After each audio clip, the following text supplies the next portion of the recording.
Le dije a mi hijo, Javier, que si no ayudaba a su hermana, Valeria, tenía que irse. ¿Se fue? Ahora no contesta. Y creo que perdí más que solo un hijo. ¿Soy yo la mala? No estoy aquí para buscar validación. Estoy aquí porque algo dentro de mí se rompió y no sé si todavía tengo tiempo para arreglarlo. Crié a mis hijos sola. Su padre nos abandonó cuando Valeria tenía 16 años y Javier, 8. Una tarde, se fue sin decir adiós, sin drama, sin mirar atrás. Solo dijo que ya no podía con la vida familiar aquí en la ciudad. Me quedé con dos bocas que alimentar, dos vidas que proteger y una herida que no cerraba.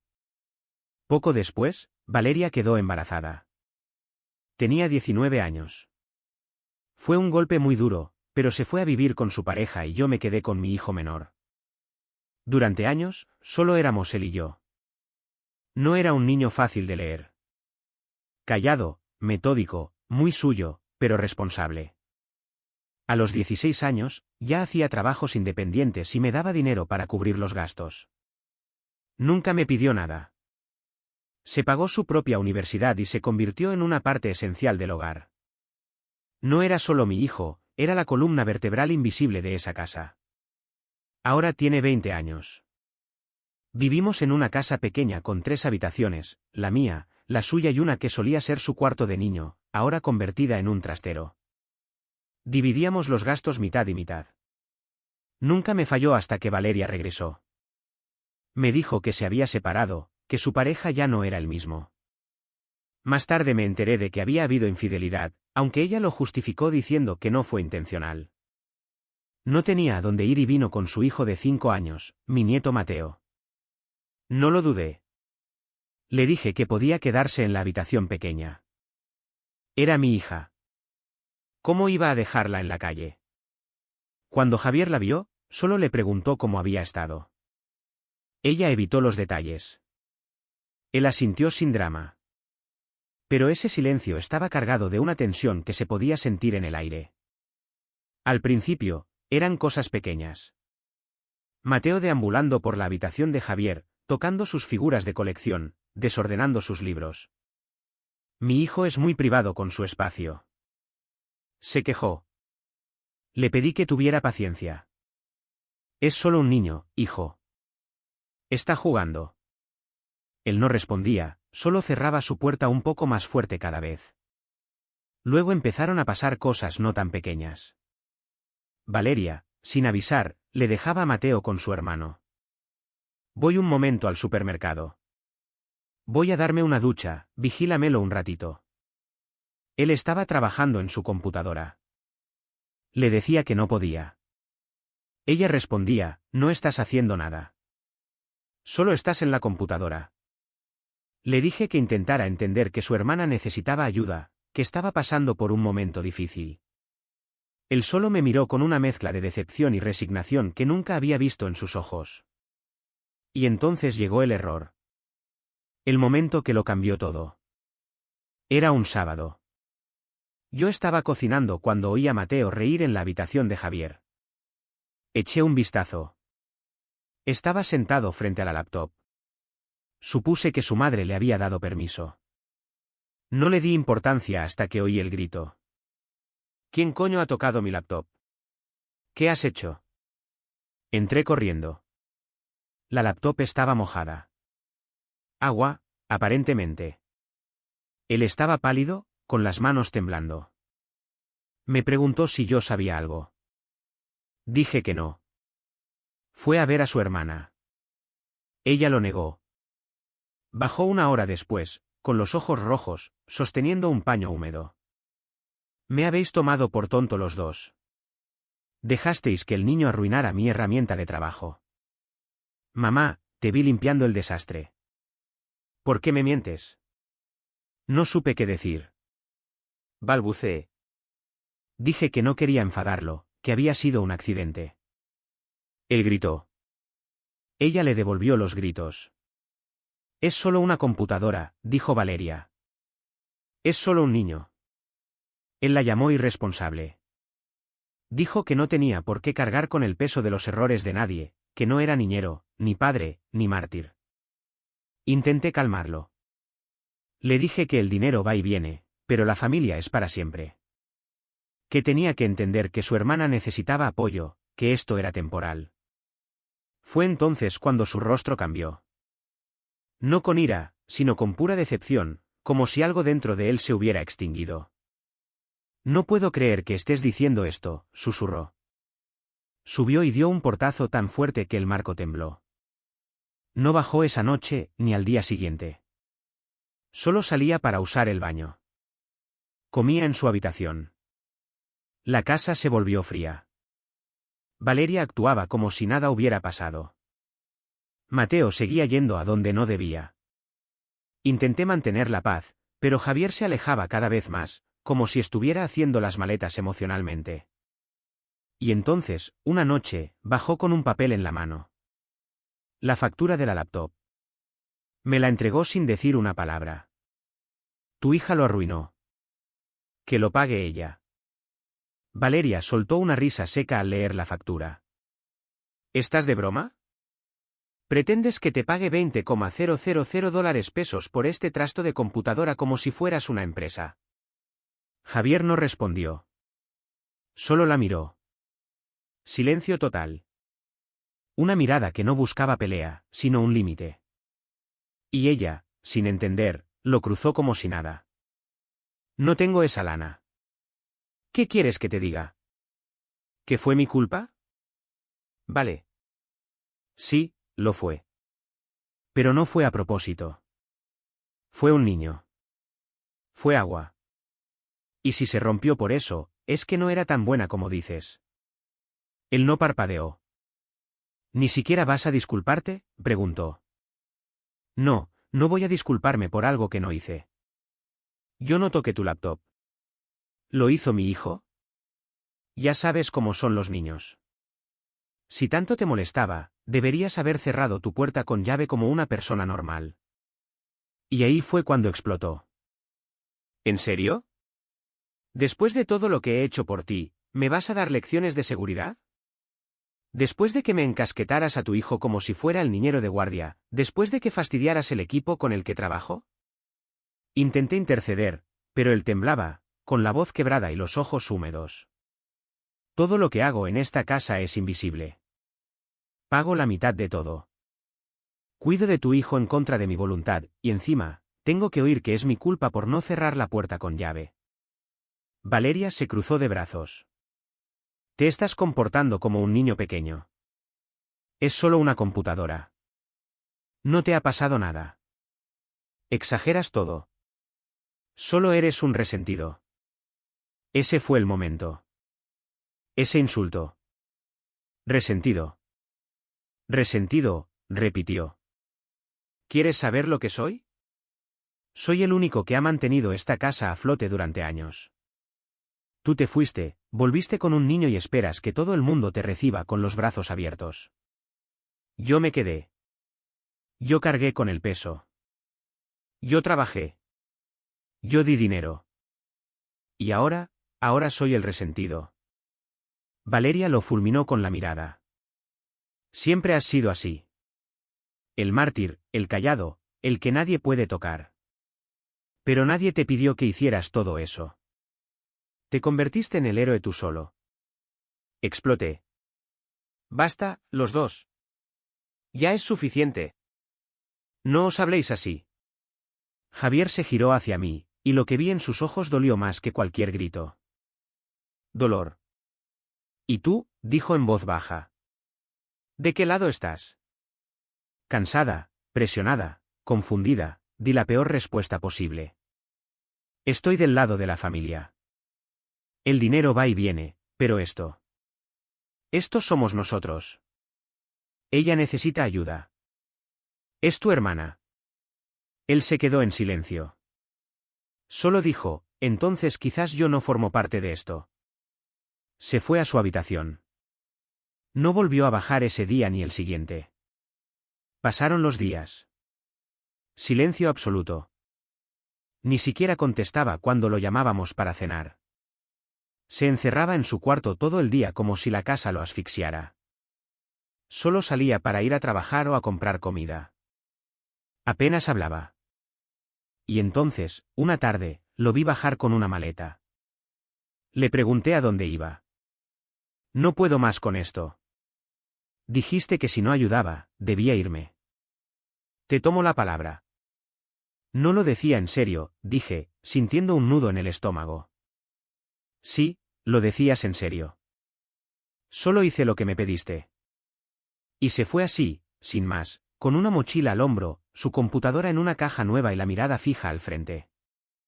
Valeria dijo que volvería, que solo estaba siendo dramático, que probablemente dormiría una noche en otro sitio y volvería con hambre y ganas de gritar más. Pero pasaron 3 días, luego una semana, luego 2, y no volvió. Y entonces llegó el final de mes, alquiler, luz, gas, internet, comida. Antes, entre él y yo, todo estaba cubierto. Ahora, con su ausencia, la casa empezó a hundirse. Yo trabajaba todo lo que podía, pero mi sueldo no era suficiente. Valeria decía que seguía buscando chamba, pero nada. Todo era caro. Todo dolía. Le pregunté si podía escribirle, pedirle que al menos ayudara con su parte de este mes. Después de cómo lo trataste, dijo ella, ¿crees que te va a contestar? Lo hice de todos modos. Le escribí un mensaje corto, hijo, sé que estás enfadado, pero necesito que ingreses tu parte de este mes. No podemos cubrirlo. Tu hermana no ha encontrado trabajo y no quiero usar mis ahorros. Por favor. No, respondió. Pasaron los días. Silencio. Entonces alguien me dijo que lo habían visto en un apartamento al otro lado de la ciudad. Fui, llamé a la puerta. ¿Abrió? Tenía ojeras. La barba más espesa y parecía más delgado. ¿Qué haces aquí?, preguntó. Necesito hablar, respondí. Él solo asintió y me dejó entrar. El lugar era pequeño, limpio, frío. Me senté y, sin rodeos, le dije, no podemos pagar la casa sin tu ayuda. Me miró y no respondió de inmediato. Solo dejó que mis palabras se ahogaran en la habitación. Y entonces dijo algo que nunca olvidaré. ¿Y qué esperabas? Esa pregunta me atravesó como un cuchillo. No lo dijo con ira ni con desprecio. Lo dijo con esa resignación que solo se aprende cuando has dejado de esperar nada de los demás. Le respondí que esperaba que entendiera que, a pesar de todo, seguíamos siendo familia, que sabía que estaba herido, pero que tenía que entender que estábamos en una situación desesperada. Después de que me echaras de casa, dijo. Después de que me dijeras que si no ayudaba, debía irme. Lo dije en un momento de frustración, intenté justificarme. Me lo tomé en serio porque no era la primera vez que me hacías sentir que estorbaba. Solo fue la primera vez que lo dijiste en voz alta. Le pedí que pensara en su hermana, en su sobrino, en mí, que no era justo que guardara tanto rencor cuando lo único que queríamos era salir adelante juntos. Me miró como si escuchara una historia que ya había oído demasiadas veces. ¿No queréis salir adelante conmigo? ¿Queréis que yo empuje el carro mientras los demás se sientan encima? No supe qué decir. Le pregunté si al menos podría considerar ayudarnos con una parte de los gastos durante un par de meses hasta que Valeria encontrara trabajo. Y fue entonces cuando me miró con algo que nunca antes había visto en sus ojos. Un límite. No. No voy a mantener un lugar donde me trataron como a un intruso. Donde no podía trabajar en paz. Donde el hijo de tu hija destrozó mis cosas y tú limpiaste el desastre en silencio para que no se notara. Donde me llamaron egoísta por poner un límite. Donde tú, mi madre, me dijiste que si no ayudaba, tenía que irme. ¿Y lo hice? Se me quebró la voz. Le dije que me estaba rompiendo el corazón. Que nunca pensé que realmente se iría. Que solo era una forma de presionarlo, de hacerle recapacitar. ¿Y yo?, dijo. No tenía yo derecho a sentirme presionado, a explotar, a decir que no solo una vez en mi vida. Lo único que pude hacer fue bajar la cabeza. Me levanté y me fui con el corazón destrozado. Cuando volví a casa, Valeria estaba de pie con los brazos cruzados. ¿Ayudó?, preguntó.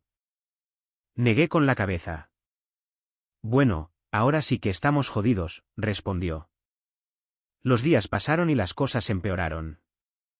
Cortamos internet, apagamos la calefacción y la comida empezó a escasear. Vivíamos con lo mínimo, estirando cada peso. Valeria seguía sin encontrar trabajo. Y mi nieto, Mateo, preguntaba por su tío cada vez más a menudo. ¿Por qué no viene? ¿Por qué no me habla? Yo no tenía respuestas. Y entonces ocurrió algo que me descolocó. Una tarde, Valeria me dijo que había una oferta de trabajo para la que tenía una entrevista, pero era al otro lado de la ciudad y no podía llevar a Mateo. Me preguntó si podía ir con ella a pedirle a su hermano que lo cuidara solo por unas horas. Antes lo cuidaba todo el tiempo. Si se lo pedimos bien, a lo mejor dice que sí. No sabía qué pensar. Ya lo habíamos herido. Ya lo habíamos perdido. ¿Realmente valía la pena volver a pedirle algo? Pero lo hicimos.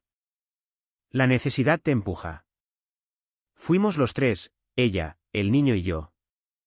Cuando abrió la puerta y nos vio, su expresión lo dijo todo: cansancio, molestia, incredulidad. Otra vez. Solo queremos hablar, dije. No es por dinero. Valeria habló de inmediato. Necesito que cuides al niño un rato. Tengo una entrevista. Solo te lo dejo unas horas. ¿Eso es todo? Él se rió, pero no con humor. Con esa risa que sueltas cuando ya no te queda respeto por la otra persona. Así que ahora os acordáis de que existo, dijo. ¿Qué te pasa?, respondió ella, molesta. ¿Siempre has sido así o te crees especial ahora porque tienes tu pisito? Me miró, y en ese instante supe que todo estaba a punto de estallar. No hemos venido a pelear, intenté mediar. Solo queremos que nos ayudes esta única vez. Y fue entonces cuando explotó. No con gritos, sino con palabras que pesaban como ladrillos. ¿Sabes qué? Esto no va del niño. No va de una laptop y no va del dinero. Esto va de respeto, y no me tenéis ninguno. Nunca lo tuvisteis. Intenté hablar. No me dejó. Desde que ella volvió a casa, fui el único que trabajó, que pagó, que lo cuidó.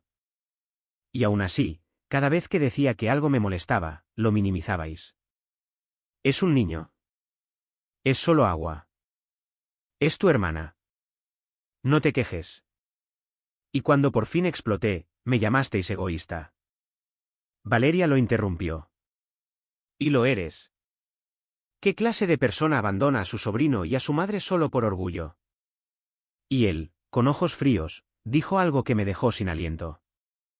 Una persona que aprendió que a veces marcharse es la única forma de salvarse. La conversación no duró mucho más. Mientras nos íbamos, me miró por última vez y dijo: ya he hecho mi parte por vosotros. Ahora estoy haciendo mi parte por mí. Cerró la puerta sin gritar, sin dar un portazo. Y supe en ese momento que esta vez era para siempre. Esa palabra resonó en mi pecho todo el camino de vuelta. No porque gritara, no porque doliera más que otras, sino porque sonó a final, como una puerta que se cierra sin ruido pero dejando un eco. Esa fue la última vez que lo vimos. Desde entonces, Valeria y yo dejamos de mencionarlo durante días, como si evitar su nombre fuera una forma de negar la realidad. Pero no se puede esquivar la realidad por mucho tiempo. El alquiler vencía en una semana. No quedaban ahorros, ni suficiente comida. Estábamos compartiendo un cuarto en una vecindad con paredes delgadas y ventanas rotas. No era un hogar. Era una pausa incómoda entre lo que tuvimos y lo que nunca podríamos recuperar. Una noche, mientras Mateo dormía, le pregunté a Valeria si alguna vez pensaba volver a hablar con su hermano. Dijo que no. Que si él no quería estar, que no estuviera. Que ella ya había hecho suficiente por él en su momento. No discutí. No tenía fuerzas. Pero por dentro, algo en mí seguía preguntándose si fui yo quien lo empujó a todo esto. Yo, que siempre intenté mantener a la familia unida. Yo, que trabajé horas interminables para que no les faltara de nada.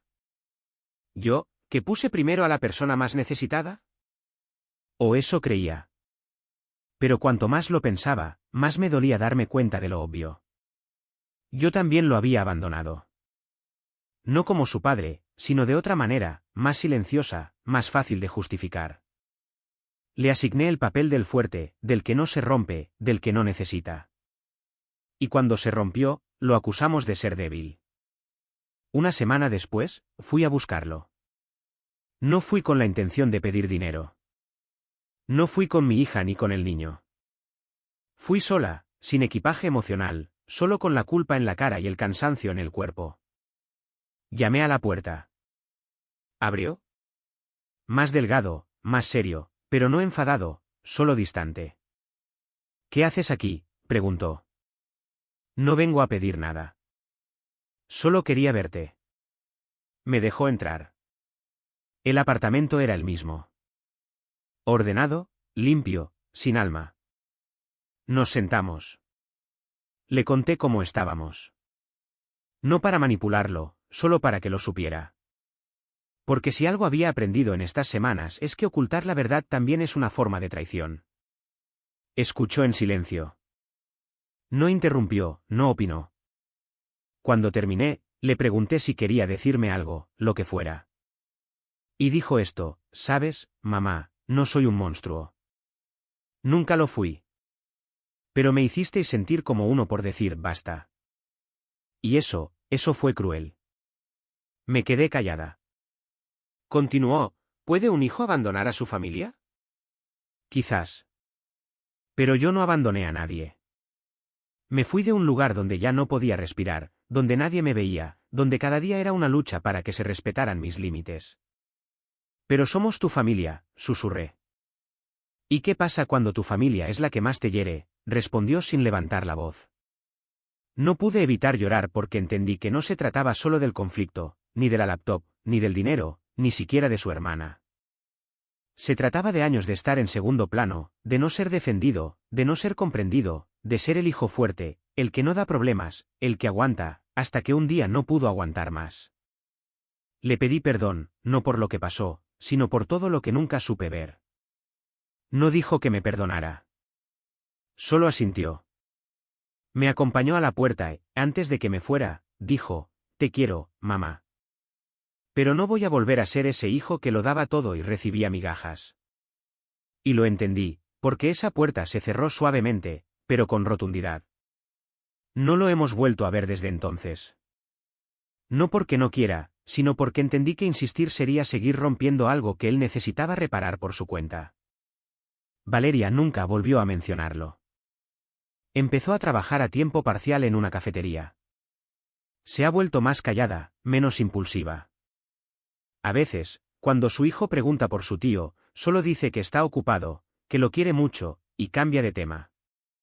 Sigo trabajando, viviendo el día a día, recordando, arrepintiéndome y preguntándome en silencio cada noche: ¿puede un hijo alejarse por amor propio y no ser egoísta? ¿O soy yo la que confundió sacrificio con manipulación? No tengo respuestas claras. Solo sé que lo extraño, que quiero llamarlo para decirle que lo entiendo, que al final, no era él quien debía ayudarnos. Éramos nosotros quienes deberíamos haberlo cuidado antes de que fuera demasiado tarde. Pero ya no quiero forzar puertas. Quizás algún día llame a la mía. Esa fue la última vez que vi algo parecido a la compasión en sus ojos. Quizás porque fue la primera vez que lo escuché sin interrumpir, sin defender a nadie más, sin poner excusas, solo con culpa, solo con verdad. Pero la calma no duró. Valeria se enteró de que había ido a verlo. Me preguntó si habíamos hablado. Le dije que sí, que no le pedí dinero, que solo quería escucharlo, que necesitaba entender. Me miró como si hubiera cometido una traición. ¿Y te convenció? Así que ahora él es la víctima. Le dije que no se trataba de víctimas ni de culpables, que las cosas no eran tan simples como blanco o negro. Que a veces el dolor no grita. Solo se acumula hasta que lo rompe todo desde dentro. Se cruzó de brazos. Siempre le pones excusas. Siempre. Todo lo que él hace está justificado. Pero cuando yo cometí un error, todo el mundo me juzgó. Incluso tú. Y por primera vez, me di cuenta de que ella también estaba rota. Que mientras yo intentaba apagar un fuego, había otro ardiendo dentro de la persona que tenía justo a mi lado. Días después, me dijo que tenía otra entrevista, que esta vez parecía seria, pero que necesitaba dejar al niño con alguien, aunque solo fuera por 2 horas. Y me lo dijo así: vamos a ver a tu hijo. Que se haga responsable. Que haga algo útil por una vez. No quería ir. Le dije que no quería forzarlo de nuevo, pero ella insistió. Yo hablaré con él, dijo.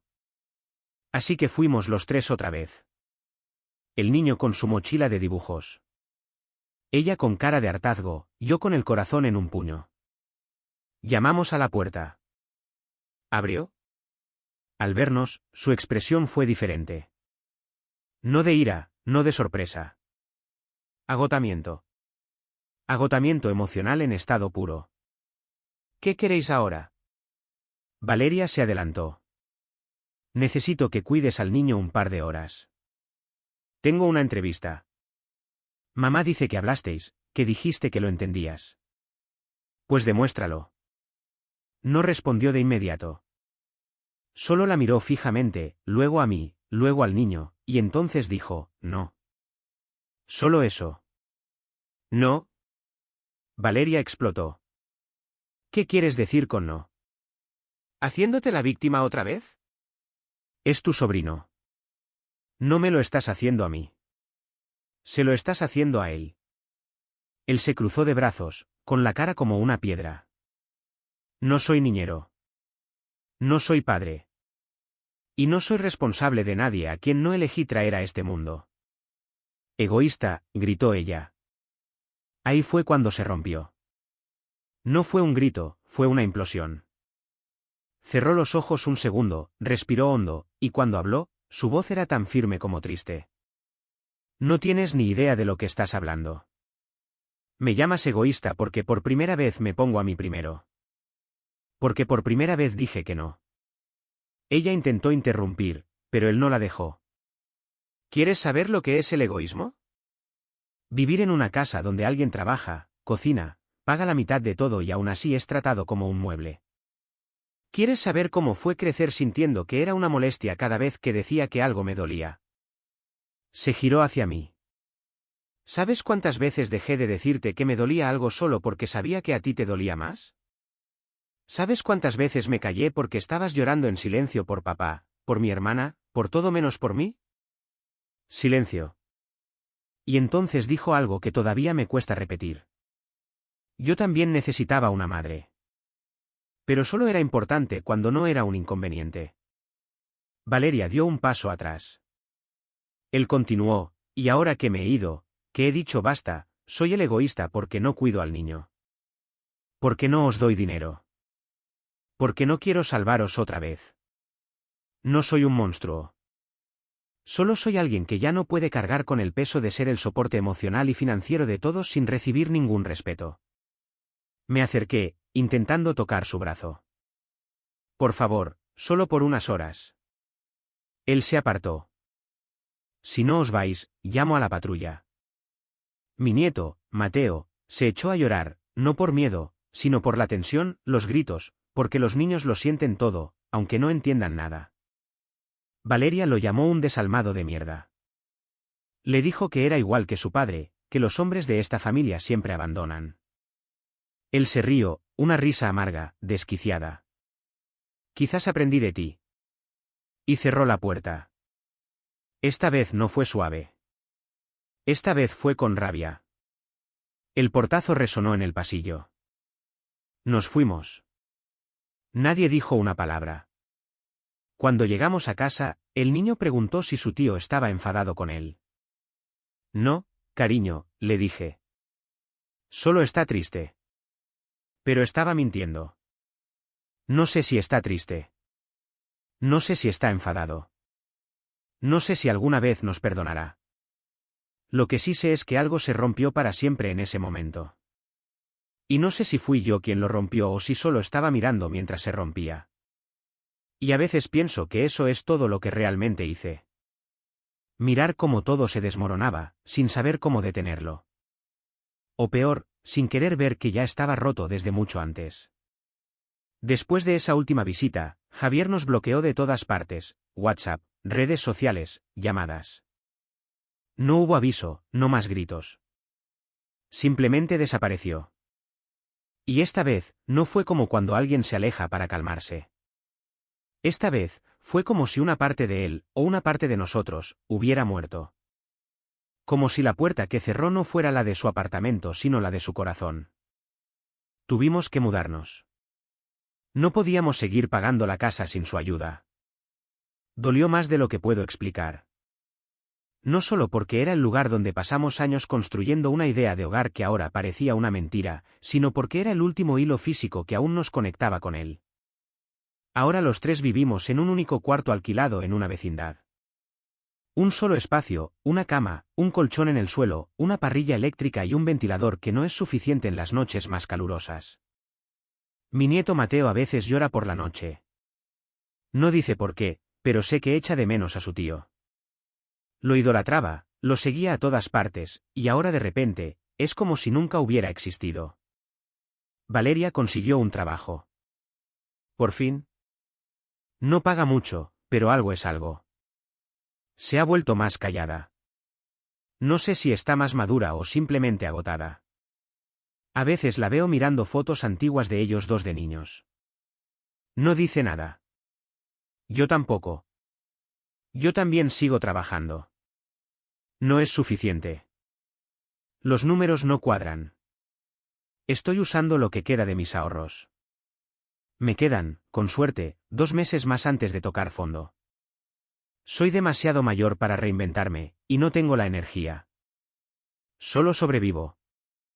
A veces, cuando estoy lavando la ropa en el patio compartido de la vecindad, me siento en una sillita de plástico y me pregunto si arruiné a mi familia por intentar mantenerla unida, si puse tanto esfuerzo en mantener la idea de una familia que me olvidé de ver a las personas que la componían.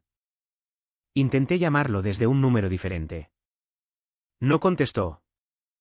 Le escribí una carta. No sé si la recibió. Le dejé un mensaje de voz.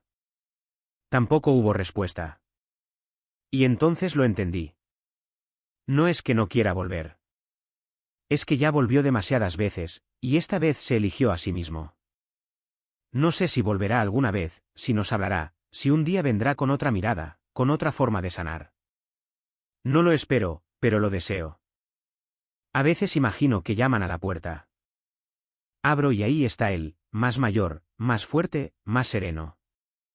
Me abraza sin rencor. Me dice que, a pesar de todo, todavía me quiere. Que no me odia. Que solo necesitaba distancia para no perderse a sí mismo por completo. Pero otras veces, imagino que no volverá nunca. Que formará su propia familia lejos de nosotros. Que aprenderá a amar sin el miedo a ser utilizado. Que será feliz sin cargar con el peso emocional de otros sobre sus hombros. Que encontrará su lugar y que en ese lugar, no hay sitio para mí. Y no lo culpo, porque si algo he aprendido en este viaje es que no todos los actos de amor son dulces. A veces, amar a alguien es ponerle límites. A veces, el acto más amoroso es irse antes de que el amor se convierta en resentimiento. Nunca me perdonaré del todo porque vi que estaba agotado y seguí exigiéndole más, porque vi que estaba sobrecargado y lo llamé egoísta, porque lo vi romperse y le dije que se callara. Mi hija dice que él cambió. Yo creo que fue todo lo contrario. Por fin se convirtió en él mismo. La persona que siempre quiso decir que no pero sintió que tenía que decir que sí para ser amado.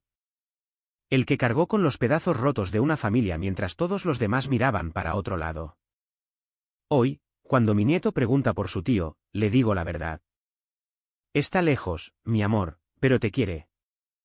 Y aunque no lo sé con certeza, me aferro a la esperanza de que sea verdad.